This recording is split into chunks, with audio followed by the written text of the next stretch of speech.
Bom dia, galera do oitavo ano. Tudo bem com vocês? Nós vamos começar aqui a nossa aula do volume 4 do nosso PET. Vamos estudar a semana um e também a semana 2. Por quê? Porque na semana passada nós não tivemos a nossa aula de português. E a gente vai começar com um texto. Presta bem atenção, o título do nosso texto é Mocinho ou Vilão, extraído da revista Ciências Hoje. Eu acredito que seja Ciências Hoje das crianças, não sei, pode ser, ou melhor, tirando todas as dúvidas. Ciência Hoje. Não é o Ciência Hoje para Crianças, que é uma outra revista, embora da mesma editora. Mocinho ou Vilão, então, é o nosso título. Primeiro vamos ler o texto. Remédios para plantas, defensivos agrícolas, venenos contra pragas. Esses são alguns nomes pelos quais são conhecidos os agrotóxicos. Produtos químicos que servem para prevenir, destruir ou controlar diferentes tipos de pragas em plantações. Se por um lado eles são um escudo para as plantas, por outro podem causar danos à saúde de animais. Os agrotóxicos podem ser usados em vasos de planta, jardins, pequenas roças ou grandes plantações com o propósito de evitar que micro-organismos e também plantas daninhas que prejudiquem o crescimento dos vegetais. Apesar de proteger as plantas contra as pragas, os agrotóxicos podem ser muito perigosos para os animais. Então, vejamos, se os agrotóxicos agem pelo bem dos animais, eles são ótimos, certo? Nem sempre. Muitas vezes você vê na feira aqueles legumes, frutas, verduras, parecem mais bonitos para conseguir um preço melhor. E para isso, muitos usam agrotóxicos além da conta.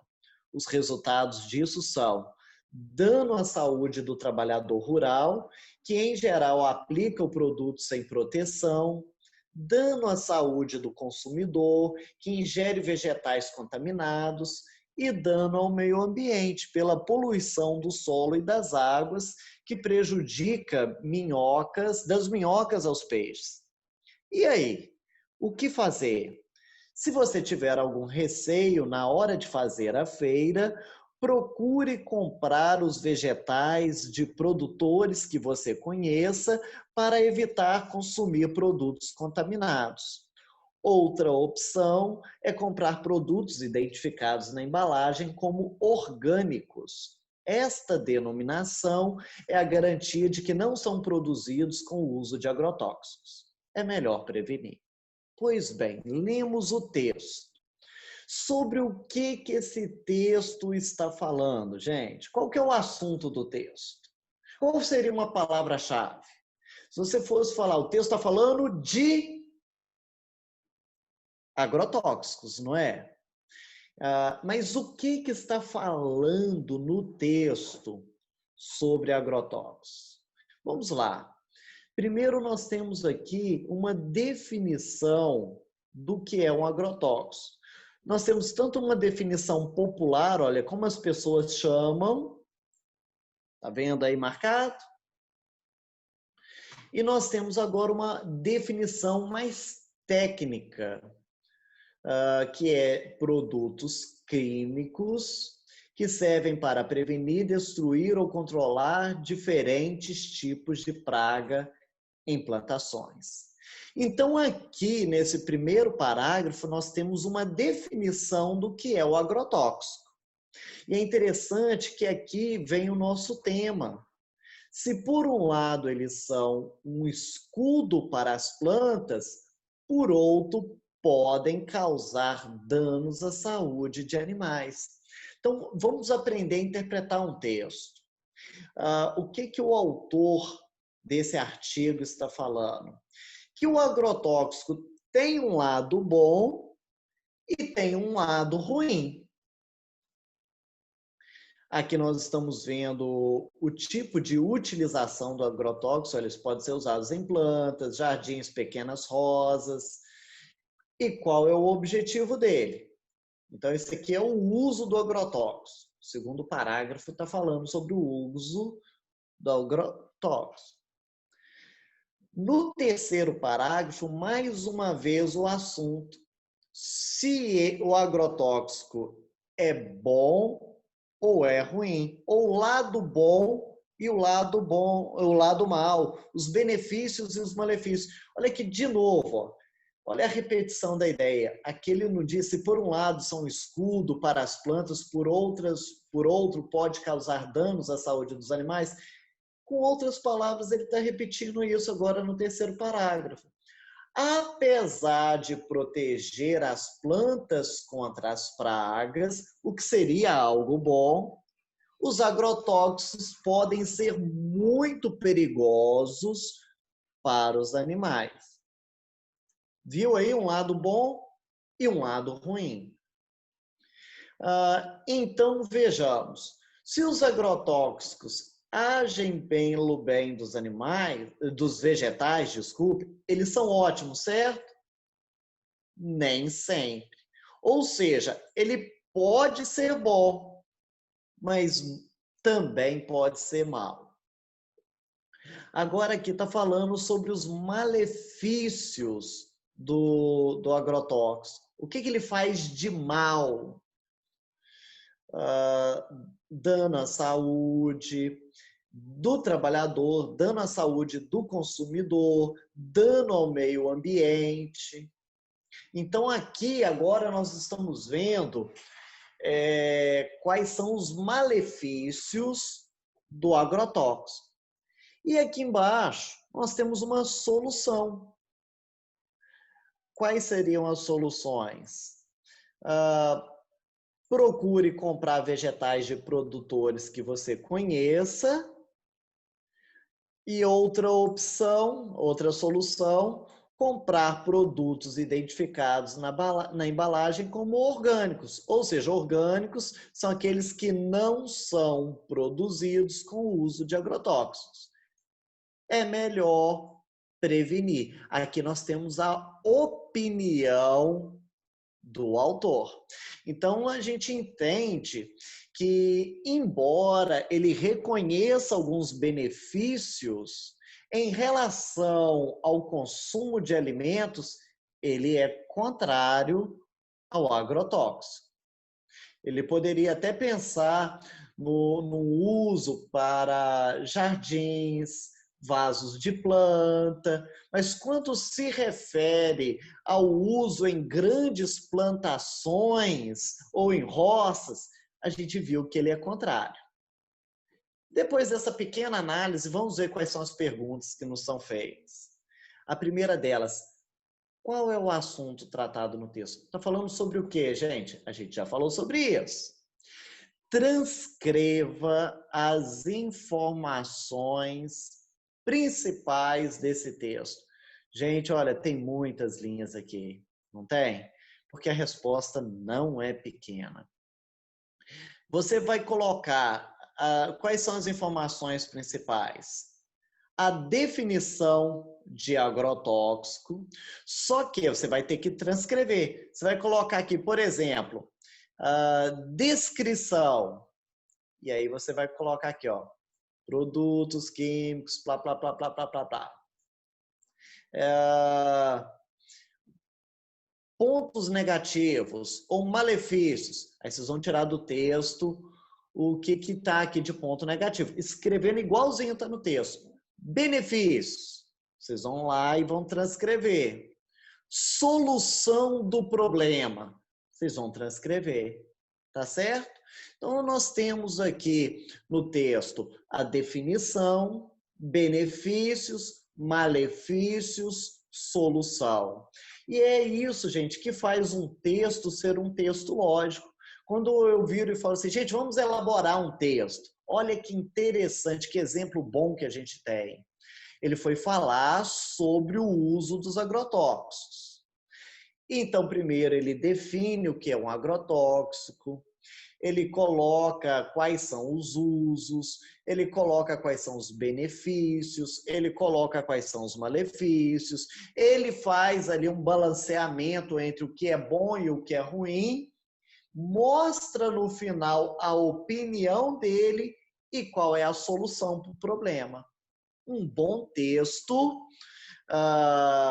argumentativo, dissertativo, é assim. Número 2, nós temos um novo texto.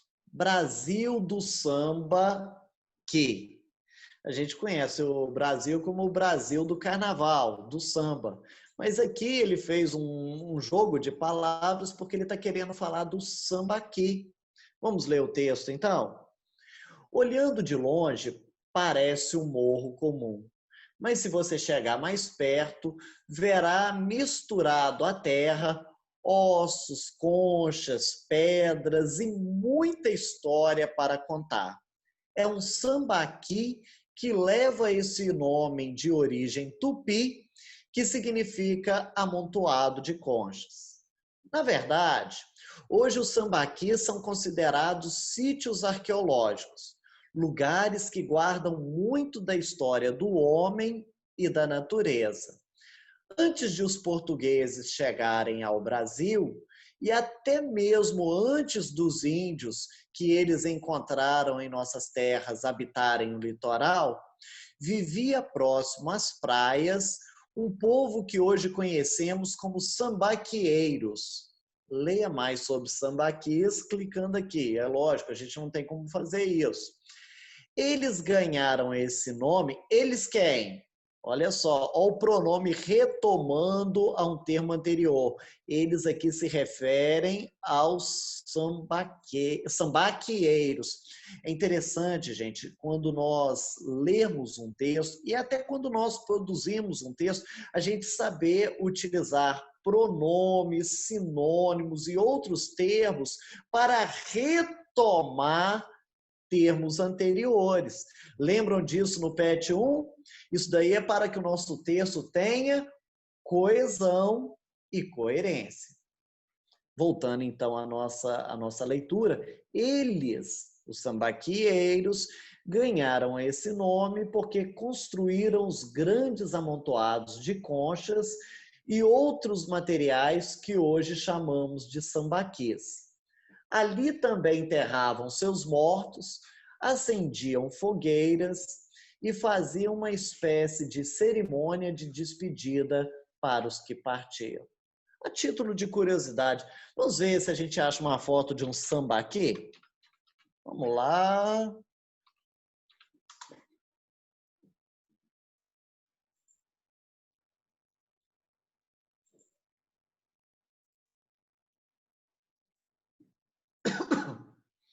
Olha que interessante.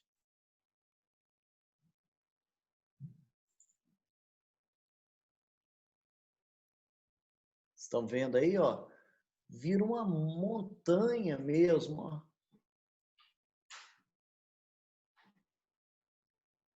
Isso são os sambaquês. Um amontoado de conchas. Vamos voltar lá para o nosso texto. Observe os trechos abaixo. Quais são os trechos? Olha aqui, ó. Esse aqui é um trecho, esse aqui é outro trecho, esse aqui é outro trecho e esse aqui é outro trecho. O que nós vamos observar?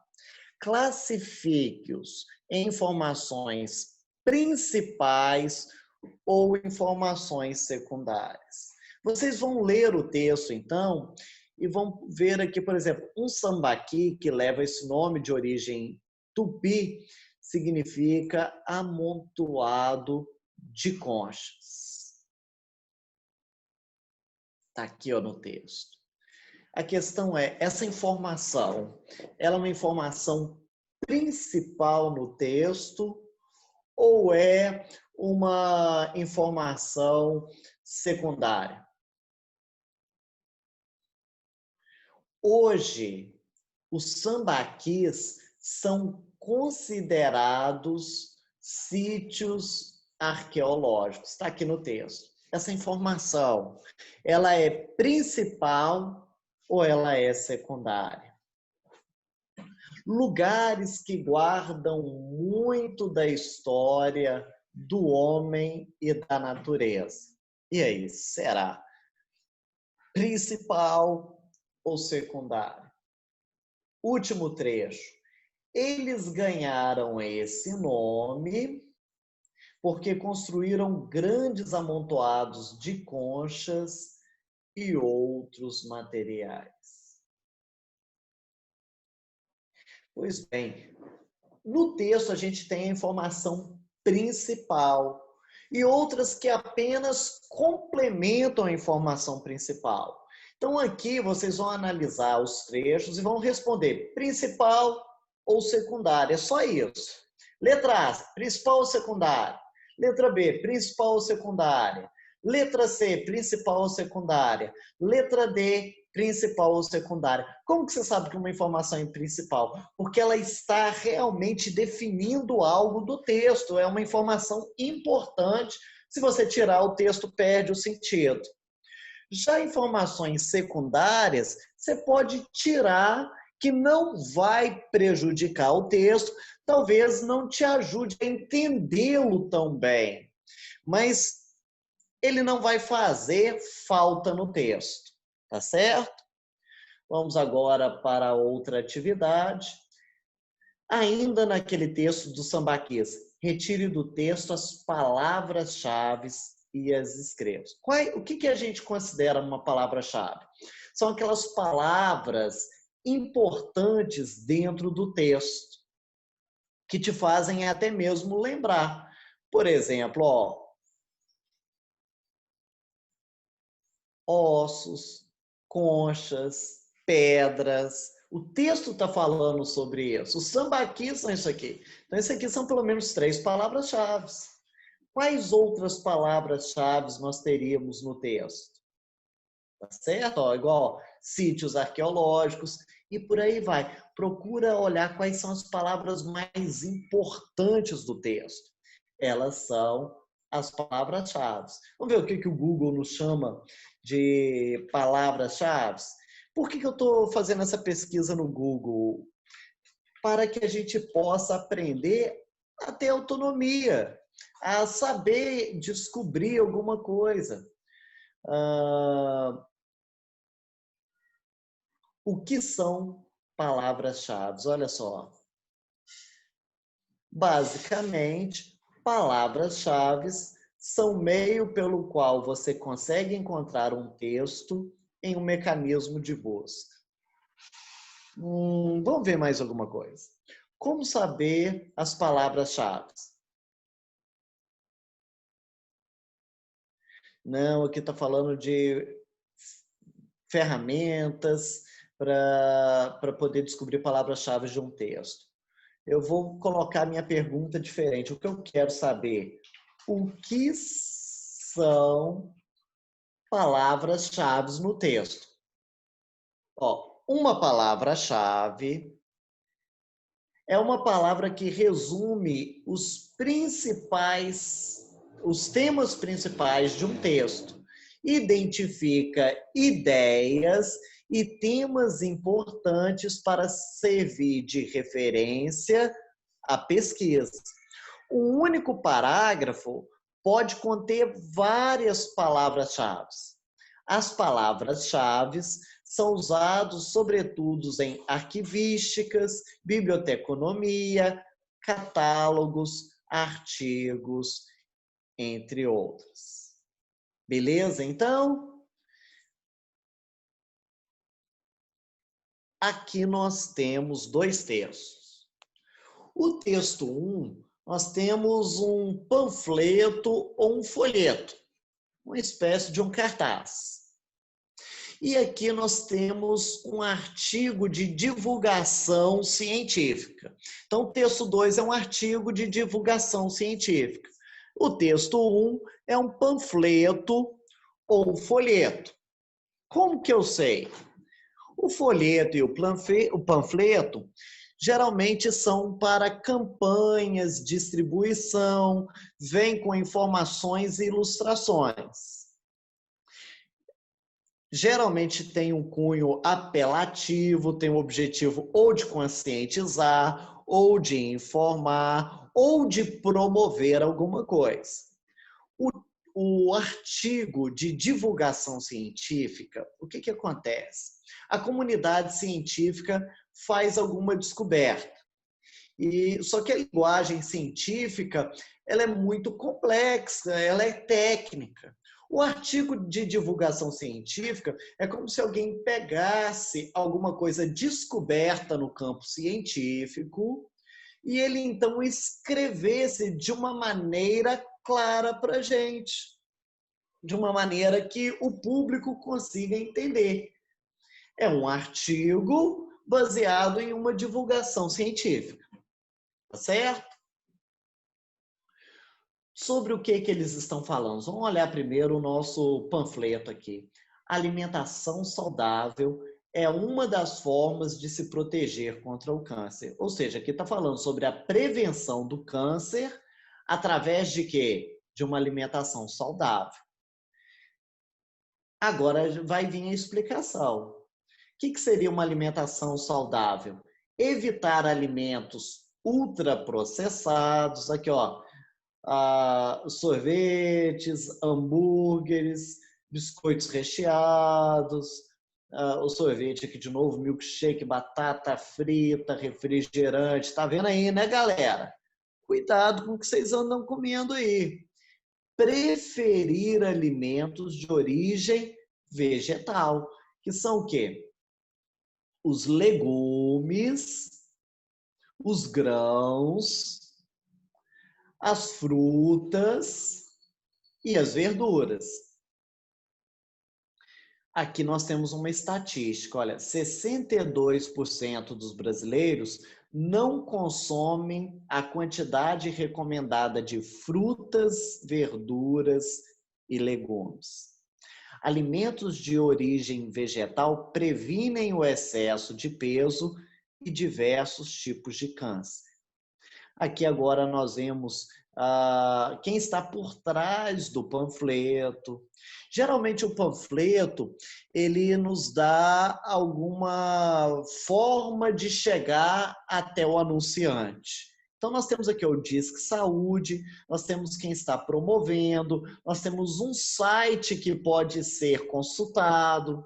Se fosse, por exemplo, um panfleto oferecendo um serviço odontológico. Aí ia estar falando o nome do dentista, o telefone lá do consultório, às vezes o WhatsApp, o endereço onde fica o consultório, tá certo? O nosso artigo de divulgação científica diz assim, rótulos em embalagens. O que você anda comendo? A nossa alimentação, como há muito já se sabe, é importante para nos dar energia e garantir os nutrientes necessários para o nosso corpo. Mas, segundo a Agência Nacional de Vigilância Sanitária, Anvisa, ela envolve também valores culturais, afetivos, sociais, sensoriais e muitas vezes está relacionada com os momentos de prazer e confraternização. É verdade, não é? A gente não come somente para dar ao nosso corpo energia e nutrientes. A gente usa muitos alimentos em momentos de prazer e confraternização. Vai fazer uma festa, o que tem numa festa? Comida e bebida, não é? Com a evolução da sociedade, diferentes alimentos foram criados e industrializados, introduzindo novos ingredientes nos produtos com o objetivo de ganhar maior aceitação da população. Dentre esses novos componentes, podemos destacar o açúcar, as gorduras saturadas e trans, para garantir maior maciez, leveza e cremosidade ao alimento. Sódio para acentuar o sabor da comida, corantes e aromatizantes. O açúcar fornece energia ao organismo. No entanto, segundo a pesquisa de orçamentos familiares, 61% da população brasileira ingere açúcares em excesso devido ao consumo de sucos, refrigerantes e refrescos adicionados de açúcares, aliado de um baixo consumo de frutas e verduras. Por outro lado, o consumo de frutas e outros vegetais ainda não atingiu a quantidade mínima de 400 gramas por dia, considerada adequada pela Organização Mundial de Saúde. Olha só que interessante. Aqui está colocando 61%, aqui está colocando 62%. Está bem aproximado. Geralmente eles arredondam, né? Então, talvez por isso essa diferença. Mas se nós olharmos o texto 1 e o texto 2, o assunto é praticamente o mesmo. A diferença é que no texto de número 2 não está falando sobre prevenir o câncer. Ali no texto 1, o que foi feito? Usou-se uma aplicação da alimentação saudável, de forma prática. Por que é bom ter uma alimentação saudável? É uma das formas de prevenir o câncer. Contudo, essas informações, de maneiras mais detalhadas ou mais explicadas, estão aqui no texto 2. Mas há uma relação muito grande entre os textos. Sobre qual assunto esses textos tratam? O que eles estão falando? Sobre o quê? Cuidado para a gente não falar coisas que são secundárias. Aqui eu quero saber o assunto. Eu virar e falar assim, legumes. O texto está falando de legumes? Sim. Se eu colocasse ali consumo de açúcar? Sim. Mas não é esse o assunto. Eu quero saber qual é o assunto. Isso tudo que eu estou falando está ligado a quê? Qual é o gênero de cada um desses textos? Lembra que eu falei? O texto 1 é o texto 2 é o quê? Por exemplo, é um conto, é um romance, é uma crônica, é um editorial, é um artigo de divulgação científica, é um cartaz, é um panfleto, é um folheto. É isso daí que eu quero saber, tá bom? A quem interessam os dados apresentados nos dois textos? Para quem que é importante esse texto? Chama a atenção de quem? 4. Os dados disponibilizados são claros? E aí? Você vai ter que me dizer se são e por quê. Podemos ir para a semana 2? Então vamos lá. Nós temos aqui uma tirinha, olha que interessante. É a tirinha do Armandinho. Vamos ler o texto? Amar não é egoísmo nem posse, nem satisfazer a própria vontade. Amar é querer bem ao outro, é generosidade. Olha só que interessante. Veja como o Armandinho começou, o que ele está segurando na mão, o que ele faz com aquilo que ele está segurando e como que termina no último quadrinho. Qual que foi a ação do Armandinho com a gaiola? O que ele fez com ela? Em que ele a transformou? Número 2. Qual é a relação da fala amar não é egoísmo nem posse com a ação do Armandinho? O que é egoísmo? É quando você quer algo só para você. O que é posse? É quando você quer tomar conta e ser dono de alguma coisa.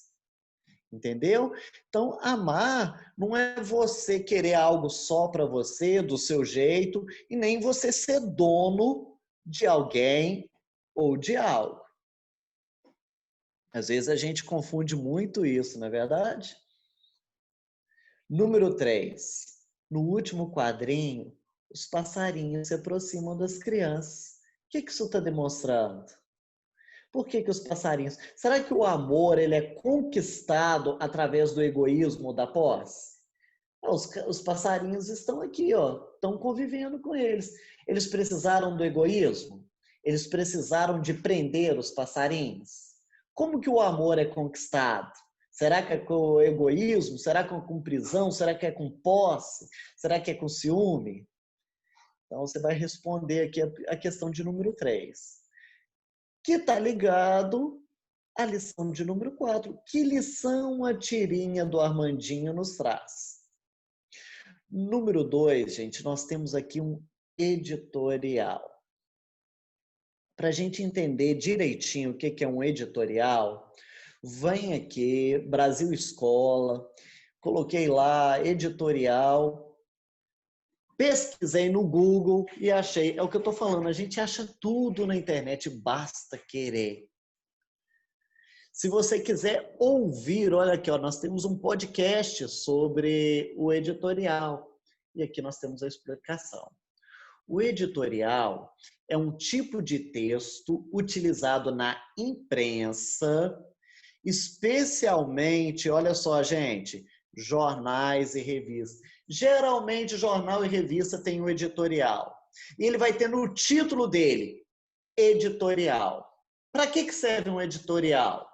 O editorial ele tem por objetivo informar, mas olha esse detalhe que faz toda a diferença, sem obrigação de ser neutro.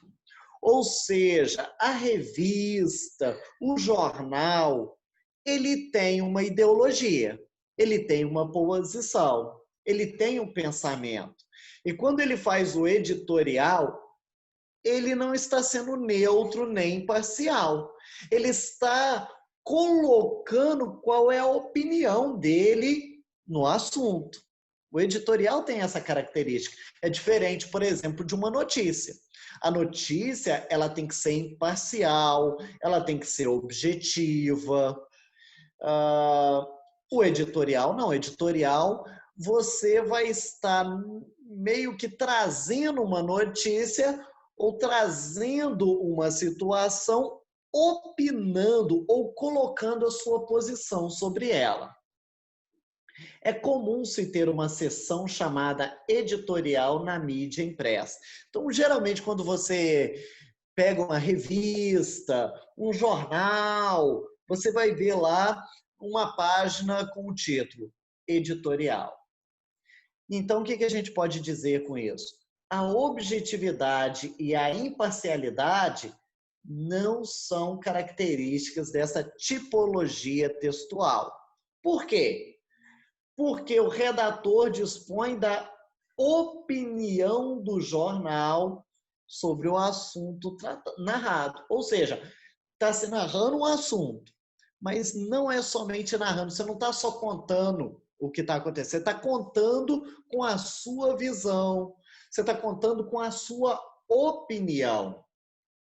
Logo, os acontecimentos são relatados sob a subjetividade do repórter, ou seja, a opinião, a posição, o que o repórter já pensa do assunto influencia na notícia. E é por isso que a gente tem que tomar muito cuidado, porque às vezes a gente lê um jornal ou a gente acessa uma página, por exemplo, a página aqui de notícias, Terra, Folha, Estadão, Globo e outras mais.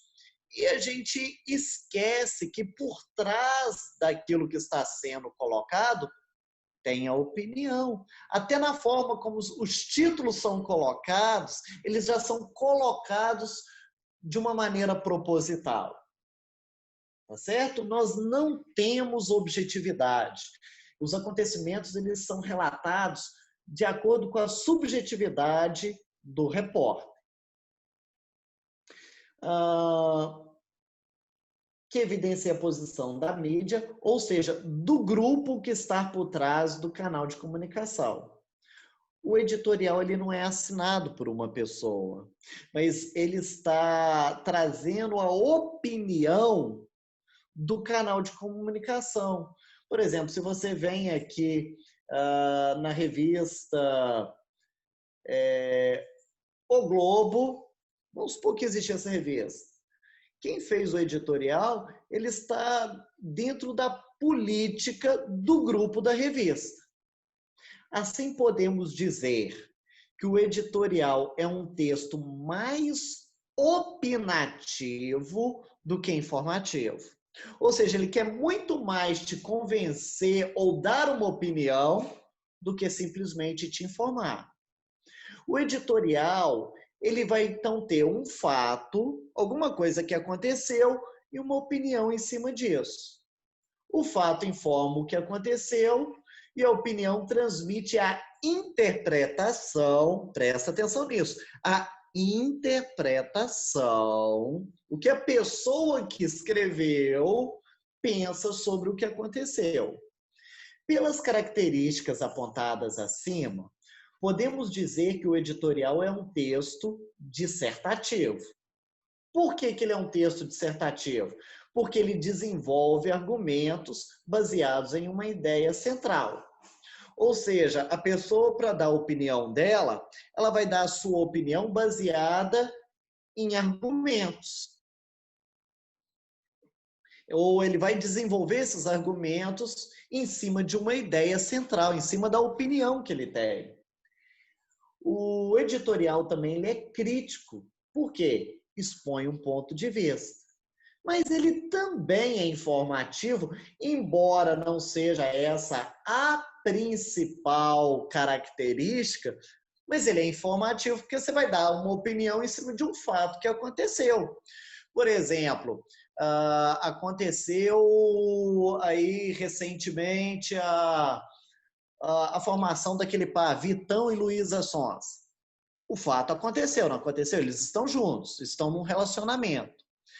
Quem for falar sobre o assunto vai falar o que eles acham desse relacionamento. Aí nós já temos a opinião, mas a opinião é em cima de um fato, de alguma coisa que realmente aconteceu.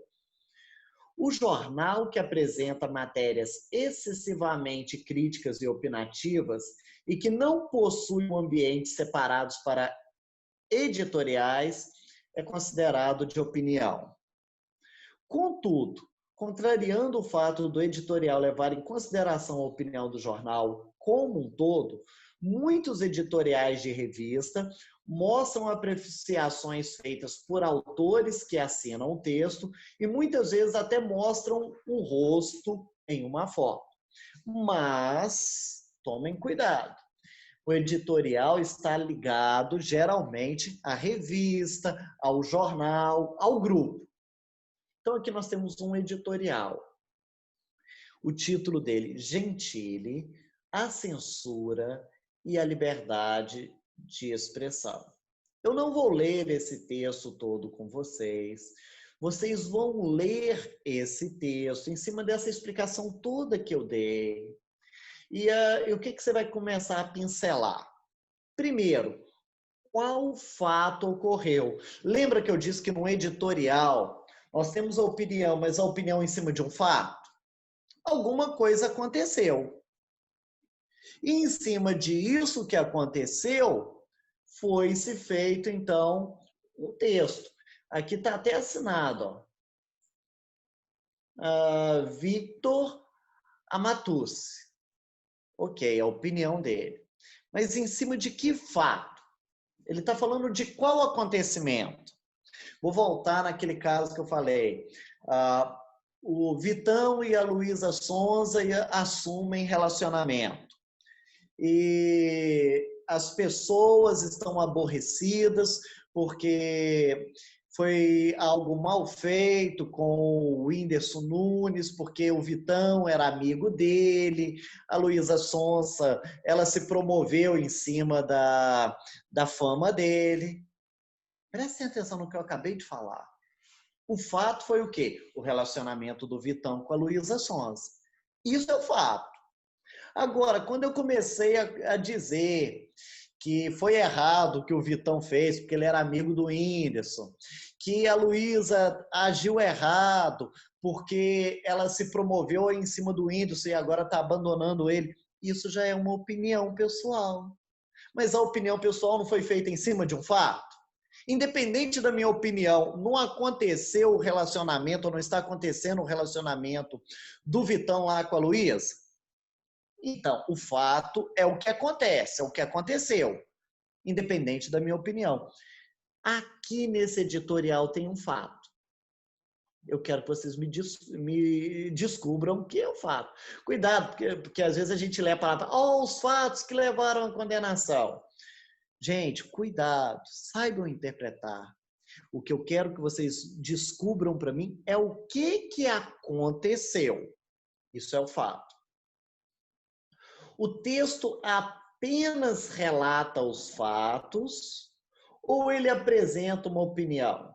Vocês vão responder, então, de maneira muito simples.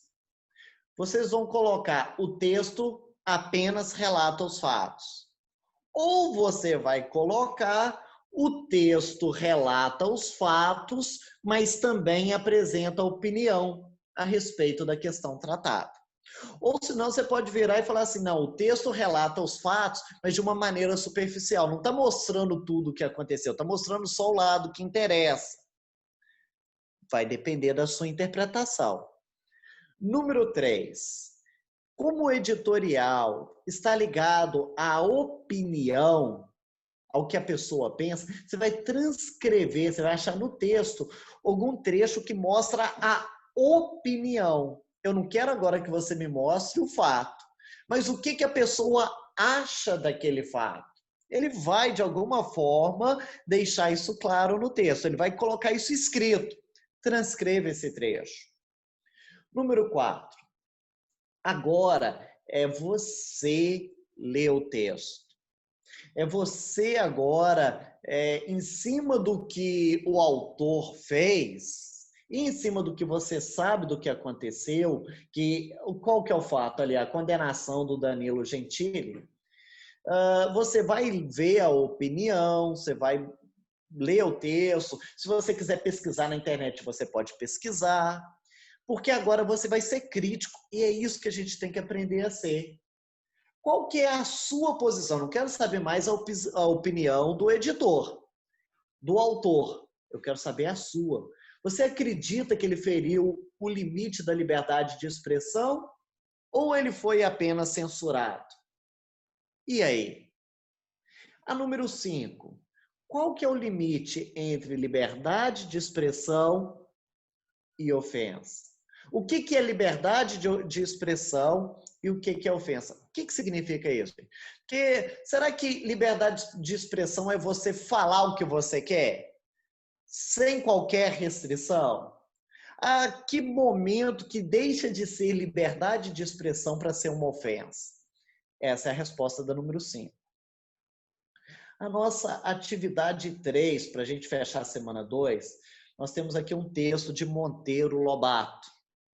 O Monteiro Lobato, ele diz assim, não perca as crianças de vista. Para enxergar o infinito debaixo dos meus pés, não basta olhar de cima, ir buscar no escuro, no obscuro, a sombra que me segue todo dia, deixa quieto. E seguro as páginas dos sonhos que não li, e outra vez me impeço de dormir. Os jornais não informam mais, e as imagens nunca são tão claras como a vida. Vou aliviar a dor e não perder as crianças de vista. Família, um sonho ter uma família. Família, um sonho de todo dia. Família é quem você escolhe para viver. Família é quem você escolhe para você. Não precisa ter conta sanguínea. É preciso ter um pouco mais de sintonia. Beleza, tá aí o texto. O título da canção do Rapa indica que sentimento? Não perca as crianças de vista. Por que ele usa isso? Será que ele está falando de maneira literal? Será que realmente tem alguma criança aqui que ele perdeu de vista? Ou será que ele está querendo falar de outra coisa? Aí é com vocês. Número 2. Qual o significado do trecho? Deixa quieto e seguro as páginas dos sonhos que não li. Ou melhor, deixo quieto e seguro as páginas dos sonhos que não li. Número 3. Qual é a mensagem que a canção nos mostra sobre família? O que é família para ele? Será que família está ligada ao sangue, ao parentesco? É o que vocês vão responder. Bom estudo e uma boa semana para todos.